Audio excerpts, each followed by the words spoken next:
나는 그날도 여행 가방을 두 손으로 꼭 쥐고 있었다. 자식이 보내주는 여행이라고 했다. 늙은 엄마 고생만 했다며 이제는 바람 좀 쐬라고 평생 꿈만 꾸던 유럽을 보여주고 싶다고 했다. 그 말이 그렇게 고마울 수가 없었다. 70을 넘긴 나이에 비행기표를 받아들고 여권을 몇 번이나 확인하며 잠을 설쳤다. 이야기는 그렇게 감사함으로 시작되었다. 사람은 나이가 들수록 기대를 접는 법을 배운다. 그래야 상처가 덜하다는 걸 살아오며 알게 되었기 때문이다. 그런데도 자식이 건네는 친절 앞에서는 그 모든 다짐이 허물어진다. 엄마, 평생 고생했잖아. 이번엔 그냥 따라와. 그 말 한마디에 나는 다시 젊어진 것처럼 설렜다. 짐은 자식이 다 싸줬다. 옷도 신발도 약도. 나는 그저 시키는 대로 했다. 그게 엄마의 역할이라고 그렇게 살아왔으니까. 공항으로 가는 길, 차창 밖으로 스쳐 지나가는 도로를 보며 생각했다. 이 나이에 이런 날이 오는구나. 비행기는 컸고 좌석은 좁았다. 하지만 불평하지 않았다. 자식이 옆에 있었고 그게 전부였다. 그리스라는 나라가 어디 있는지 나는 정확히 알지 못했다. 그저 텔레비전에서 파란 바다와 하얀 집이 나오는 곳, 신화가 살아있는 나라, 그런 이미지뿐이었다. 엄마, 거기 가면 바다 진짜 예뻐. 그 말에 나는 고개를 끄덕였다. 그래, 내가 좋다면 나도 좋다. 비행기에서 내렸을 때 공기는 낯설었다. 따뜻하면서도 건조했고 사람들의 말은 하나도 알아들을 수 없었다. 그리스 아테네 공항. 표지판은 영어와 그리스 문자로 가득했다. 나는 자식의 뒤만 따라다녔다. 놓치면 안 된다는 생각 하나로. 입국 심사를 마치고 수화물을 찾는 곳으로 이동했다. 컨베이어 벨트 위로 가방들이 돌아다녔다. 엄마, 여기서 잠깐만 기다려. 자식은 그렇게 말하고는 휴대폰을 들여다보며 어딘가로 갔다. 처음엔 아무 의심도 하지 않았다. 화장실일 수도 있고 전화일 수도 있었다. 나는 의자에 앉아 가방 손잡이를 잡고 있었다. 시간이 조금 흘렀다. 10분, 20분.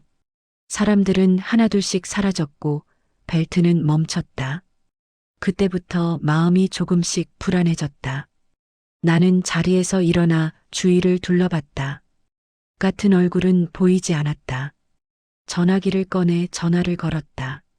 신호는 가지만 받지 않았다. 다시 걸었다. 받지 않았다.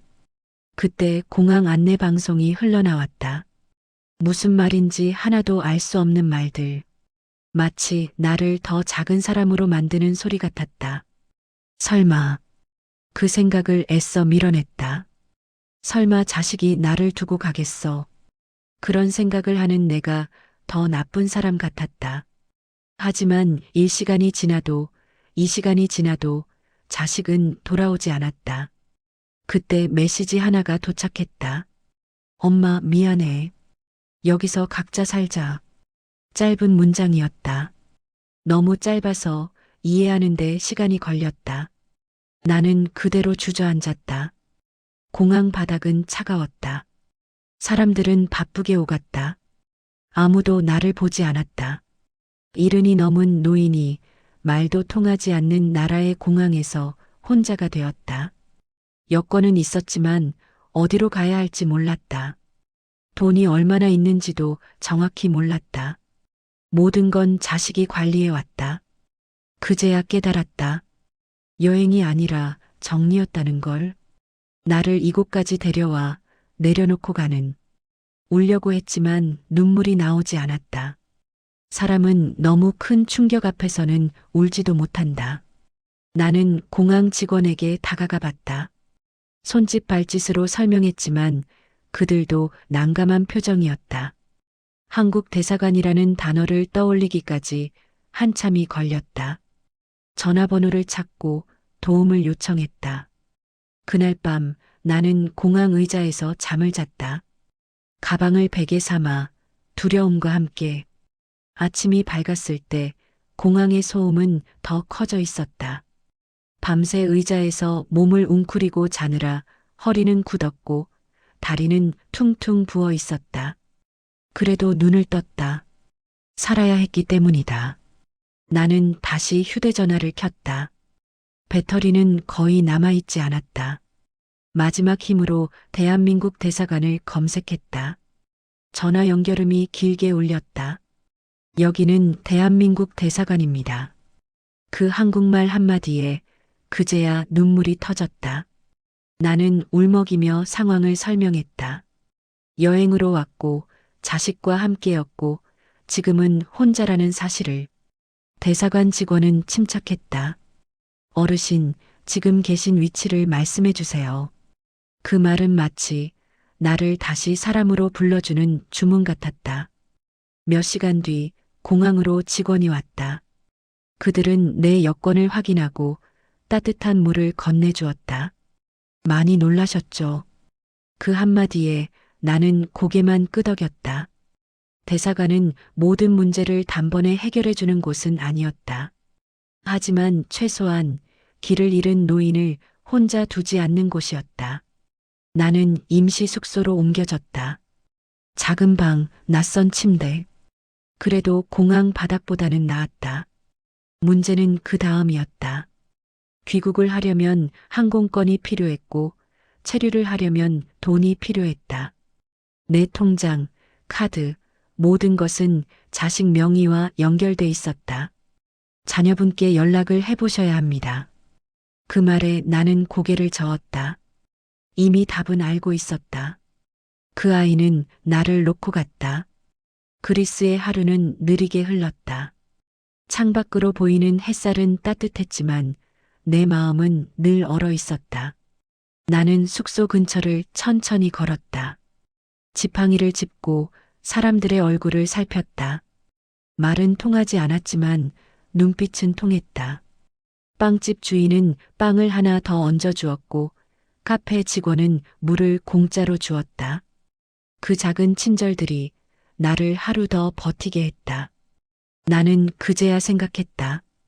피로 이어진 관계보다 사람으로 이어진 관계가 더 따뜻할 수도 있다는 걸. 가장 힘든 건 분노가 아니었다. 내가 뭘 잘못했을까라는 질문이었다. 밤마다 그 질문이 나를 괴롭혔다. 자식을 위해 포기했던 수많은 날들, 참고 넘겼던 말들, 그 모든 게 머릿속을 스쳐 지나갔다. 그러다 문득 이런 생각이 들었다. 그래도 나는 여기까지 살아왔다. 버려졌어도 끝난 건 아니었다. 대사관에서는 두 가지 선택지를 내밀었다. 귀국 혹은 일정 기간 체류 후 정리. 귀국을 하면 다시 자식의 그늘 아래로 들어가야 할지도 몰랐다. 여기 남으면 모든 것을 스스로 결정해야 했다. 나는 이른이 넘은 나이에 처음으로 내 선택을 해야 했다. 그날 밤 나는 오래도록 잠들지 못했다. 사람은 아무것도 하지 않으면 더 빨리 무너진다. 대사관 직원의 소개로 나는 현지 한인 교회가 운영하는 작은 쉼터를 알게 되었다. 그곳에는 나처럼 사연을 안고 온 사람들이 있었다. 나는 할 수 있는 일이 많지 않았다. 다만 아침마다 식탁을 닦고 채소를 다듬고 설거지를 거들었다. 그 일들이 내 손을 다시 움직이게 했다. 어르신 손이 참 야무지세요. 그 말 한마디가 나를 다시 쓸모 있는 사람으로 만들어 주었다. 작은 용돈 같은 봉사비를 받기 시작했다. 크지 않은 돈이었지만 내 손으로 번 돈이라는 사실이 중요했다. 나는 그 돈으로 빵을 사고 약을 사고 노트를 하나 샀다. 그 노트에 하루를 적기 시작했다. 오늘은 웃었다. 오늘은 울지 않았다. 글자는 삐뚤었지만 마음은 조금씩 고다졌다. 나는 깨달았다. 자립은 젊은 사람만의 특권이 아니라는 걸. 어느 날 모르는 번호로 전화가 왔다. 한국 번호였다. 나는 한참을 망설이다가 전화를 받았다. 엄마. 그 목소리는 분명 내 자식이었다. 미안하다는 말, 사정이 있었다는 말, 지금이라도 돌아오라는 말들이 이어졌다. 나는 조용히 들었다. 그리고 말했다. 나는 지금 살아있다. 그 말만으로도 충분했다. 사람들은 종종 묻는다. 용서했느냐고. 나는 그 질문이 늘 어려웠다. 용서는 마음의 문제지만 거리는 삶의 문제이기 때문이다. 나는 자식을 미워하며 살고 싶지 않았다. 하지만 다시 기대고 싶지도 않았다. 그래서 나는 적당한 거리를 택했다. 귀국 날짜가 정해졌다. 대사관의 도움으로 최소한의 절차가 마련되었다. 나는 그리스 하늘을 마지막으로 올려다봤다. 나를 버린 땅이 아니라 나를 다시 일으켜 세운 땅으로 기억하고 싶었다. 비행기 안에서 나는 창가에 앉았다. 구름 위를 지나며 생각했다. 나는 실패한 부모일까? 아니면 이제야 나로 돌아가는 사람일까? 답은 아직 없었다. 다만 한 가지는 분명했다. 나는 여전히 살아갈 이유를 찾고 있다는 것. 공항의 공기가 익숙했다. 말이 통하고 안내방송을 이해할 수 있다는 것만으로도 안심이 되었다. 자식은 나오지 않았다. 나는 그 사실에 놀라지 않았다. 이제는 혼자 서는 법을 알았으니까. 집은 작았다. 하지만 내 이름으로 된 공간이었다. 나는 매일 아침 창문을 열고 햇빛을 들였다. 그리스에서 배운 건 거창한 게 아니었다. 나이는 존엄을 지우지 못한다는 것. 부모라는 이름이 사람을 지워서는 안 된다는 것. 이 이야기를 듣는 누군가가 있다면, 혹시 지금 외롭다면, 혹시 버려졌다고 느낀다면 나는 말해주고 싶다. 끝은 아직 오지 않았다고. 이른이 넘어도 삶은 다시 시작될 수 있다고. 나는 그리스 공항에서 버려졌지만 그곳에서 나 자신을 다시 만났다. 그리고 오늘도 조용히 살아간다. 사람의 손은 거짓말을 하지 않는다. 나는 그리스의 작은 부엌에서 설거지를 하며 문득 내 손을 내려다보았다. 굽은 손가락, 굳은 살, 평생 누군가를 먹이고 입히고 살리느라 닳아버린 손. 그 손이 아직 움직이고 있다는 사실이 이상하게도 나를 울컥하게 만들었다. 어르신, 쉬엄쉬엄 하세요. 그 말이 왜 그렇게 따뜻했는지 모른다. 자식에게서도 오래 듣지 못한 말이었기 때문이다. 노트 첫 장에 나는 이렇게 썼다. 나는 아직 끝나지 않았다. 글자를 쓰다 멈추고 한참을 펜을 쥔 채 있었다. 누구에게 보여줄 글도 아니었고 누군가를 설득하기 위한 말도 아니었다. 그저 나 스스로에게 남기는 확인이었다. 오늘을 버텼다는 것. 오늘도 무너지지 않았다는 것. 자식의 목소리가 들렸을 때 나는 기뻐하지도 화내지도 못했다. 그저 숨이 잠시 멎은 것 같았다. 엄마 미안해. 그 말 뒤에 이어진 설명들은 하나도 귀에 들어오지 않았다. 나는 알고 있었다. 사과는 늦을 수 있지만 상처는 이미 자라버렸다는 것을. 그래서 말했다. 나는 여기서 많이 울었다. 그 말은 원망이 아니었다. 보고서였다. 용서를 강요받는 순간 노인은 다시 작아진다. 나는 용서하지 않기로 했다. 대신 미워하지 않기로 했다. 그 차이는 아주 작아 보이지만 노년의 삶에서는 아주 크다. 비행기 창밖으로 그리스의 땅이 점점 멀어졌다. 그곳에서 나는 버려졌고 그곳에서 다시 사람이 되었다. 삶은 늘 그렇게 잔인함과 자비를 함께 건넨다. 한국의 밤은 익숙했지만 나는 예전의 내가 아니었다. 더 이상 누군가의 엄마로만 살고 싶지 않았다. 이름으로 불리고 싶었다. 사람으로 살고 싶었다. 이 이야기를 듣는 당신에게 부탁이 하나 있다면 부모를 짐으로 부르지 말아달라는 것. 그리고 혹시 당신 자신이 늙어가고 있다면 너무 일찍 스스로를 버리지 말라는 것. 나는 그리스 공항에서 모든 걸 잃은 줄 알았다. 하지만 나를 다시 데리고 돌아온 것도 바로 그곳이었다. 지금도 나는 아침이면 창을 열고 오늘을 맞는다. 그것으로 충분하다. 사람은 늙어갈수록 자식에게 기대지 않으려 애쓴다. 기대는 짐이 되고 짐은 미안함이 되기 때문이다. 그래서 나는 여행 이야기를 들었을 때도 처음엔 웃지 않았다. 엄마, 그리스 가보자. 그 말이 농담인지 위로인지 아니면 정리인지 알 수 없어서였다. 나는 평생 자식의 말 뒤에 숨은 뜻을 헤아리며 살아왔다. 하지만 그날만큼은 그저 믿고 싶었다. 믿는 게 편했기 때문이다. 자식은 내 옷을 골랐다. 엄마, 이건 너무 낡았어. 그 말에 나는 고개를 끄덕였다. 내가 낡았다는 말 같아서가 아니라 괜히 반박하면 분위기가 흐려질까 봐서였다. 약 봉투를 챙길 때 자식의 손이 잠시 멈췄다. 이렇게 많이 드셔? 나는 웃으며 말했다. 사람 오래 쓰려면 기름칠을 자주 해야지. 그때 자식은 웃지 않았다. 비행기 안에서 우리는 나란히 앉아 있었지만 이미 멀어지고 있었다. 자식은 영화를 봤고 나는 창밖을 봤다. 구름 위에서 나는 생각했다. 이 아이는 언제부터 나 없이도 괜찮아졌을까? 그리스 공항은 생각보다 컸다. 사람은 많았고 말은 들리지 않았고 나는 점점 작아졌다. 자식의 뒷모습이 사람들 속으로 스며들 듯 사라질 때 나는 왜 불러 세우지 않았을까? 그 질문은 아직도 나를 놓아주지 않는다. 기다림은 희망이 있을 때만 가능하다. 1시간째에는 믿음이 있었고, 2시간째에는 핑계가 있었고, 3시간째에는 침묵만 남았다. 엄마, 미안해. 그 문장은 내 평생을 한 줄로 정리해버렸다. 나는 그 자리에서 소리를 내지 않고 울었다. 노인은 울음소리마저 눈치 보게 된다.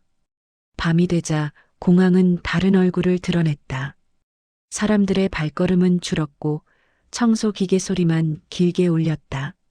나는 벽 쪽 의자에 몸을 붙였다. 가방을 품에 안고 여권이 든 작은 지갑을 옷 속 깊이 숨겼다. 잠이 오지 않았다. 눈을 감으면 왜라는 질문이 들려왔다. 왜 나였을까? 왜 하필 지금이었을까? 그리고 가장 잔인한 질문. 그 아이는 지금 어디에서 잠들고 있을까? 아침 햇빛이 유리창을 통과해 바닥에 떨어졌다. 나는 그 빛 위에 앉아 있었다. 몸에서 냄새가 난다는 걸 느꼈다. 그 사실이 배고픔보다 더 견디기 힘들었다. 사람들이 힐끔거릴 때마다 나는 고개를 숙였다. 늙는다는 건 존재를 설명해야 하는 순간이 늘어나는 일이라는 걸 그날 처음 알았다. 도움을 구하는 건 생각보다 어려웠다. 말이 통하지 않는다는 이유보다 내가 늙었다는 사실이 더 큰 장벽이었다. 손짓으로, 눈빛으로, 종이에 적은 몇 글자로 나는 나를 설명했다. 그 과정에서 자존심이 조금씩 부서져 내렸다. 하지만 부서진 틈으로 살아야 한다는 마음이 들어왔다. 한국말이 들렸을 때 나는 전화를 끊지 못했다. 혹시 꿈일까 봐서였다. 어르신, 괜찮으세요?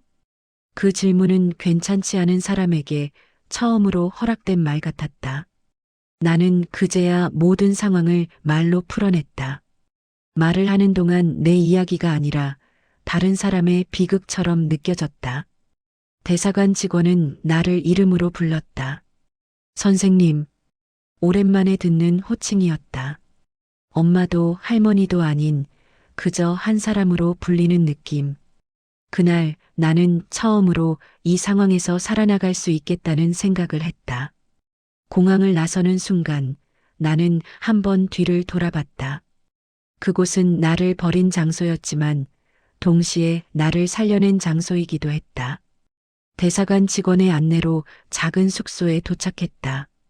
문을 닫자 세상이 잠시 멈춘 것 같았다. 침대 하나, 작은 창문 하나. 그 단출함이 이상하게도 마음을 놓이게 했다. 그날 밤 나는 옷을 벗고 이불 속으로 들어갔다. 오늘은 바닥이 아니다. 그 생각 하나로 눈물이 흘렀다. 아침에 눈을 뜨자 몸이 먼저 반응했다. 습관처럼 부엌을 찾았고 걸레를 집을 뻔했다. 평생 누군가의 집을 관리하며 살아온 몸이었다. 쉴 줄을 몰랐다. 그 사실이 슬프면서도 고마웠다. 몸은 아직 쓸모를 잊지 않고 있었다. 한인 쉼터에서 나는 처음으로 부탁을 받았다. 어르신, 채소 좀 다듬어 주실 수 있을까요? 그 말에 나는 고개를 너무 빨리 끄덕였다. 혹시 마음이 바뀔까 봐서였다. 칼을 쥔 손이 조금 떨렸지만 곧 익숙해졌다. 손은 기억하고 있었다.